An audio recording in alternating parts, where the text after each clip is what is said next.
Nous sommes devant une situation où le président accepte de franchir un pas, et à ce titre, oui, c'est une décision historique. Mais il y a fort à craindre qu'à la tribune des Nations Unies demain, ce ne soit pas tant ce que dira le président de la République qui sera retenu. C'est ce qu'il ne dira pas. C'est-à-dire ? Ou plus exactement, c'est ce qu'il ne fera pas et n'a pas fait tout au long des derniers mois, tout comme les Européens. C'est-à-dire mettre tout son poids pour mettre fin à la tragédie humanitaire à Gaza.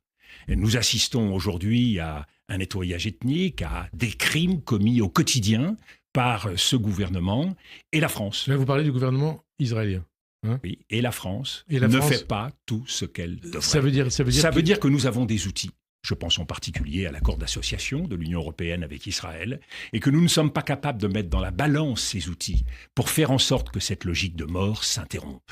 Je crois que malheureusement, au moment même où nous allons célébrer la création, la reconnaissance de cet État palestinien, au même moment, c'est bien un État, ou plutôt une population, un peuple qui est martyrisé. Et ça, je crains que ce soit ce que l'histoire retienne. Ce que l'histoire retienne, ça veut dire que, quand on vous entend, est-ce que vous dites Emmanuel Macron devra rendre des comptes par rapport à ce qui a été fait ou pas été fait ? Emmanuel Macron devra rendre des comptes. De quelle manière ? Comme tous les responsables européens. C'est-à-dire devant l'histoire, il faudra qu'ils expliquent pourquoi ils n'ont pas tout fait, pourquoi ils n'ont pas osé franchir un certain nombre de pas, quand nous connaîtrons l'étendue du désastre qui se déroule à Gaza. Et chacun d'entre nous, en responsabilité, tous les jours et en conscience, nous aurons à rendre des comptes des choix, des positions, des déclarations que nous avons à faire. Rendre des comptes, ça veut dire devant la justice internationale ? Éventuellement devant la justice internationale.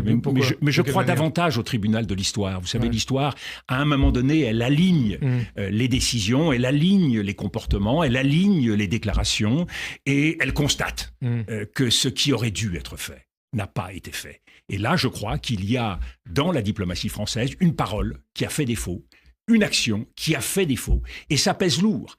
La reconnaissance de l'État palestinien, elle corrige quelque chose de très important pour la diplomatie française. Elle rétablit le refus d'un deux poids, deux mesures. Et c'est ce qui nous a discrédités vis-à-vis du monde en Ukraine. Aujourd'hui, nous marquons clairement que nous refusons ce deux poids, deux mesures. Eh bien, je pense que dans l'action, dans la traduction concrète, malheureusement, nous ne sommes pas suffisamment soucieux de tout faire pour empêcher cela.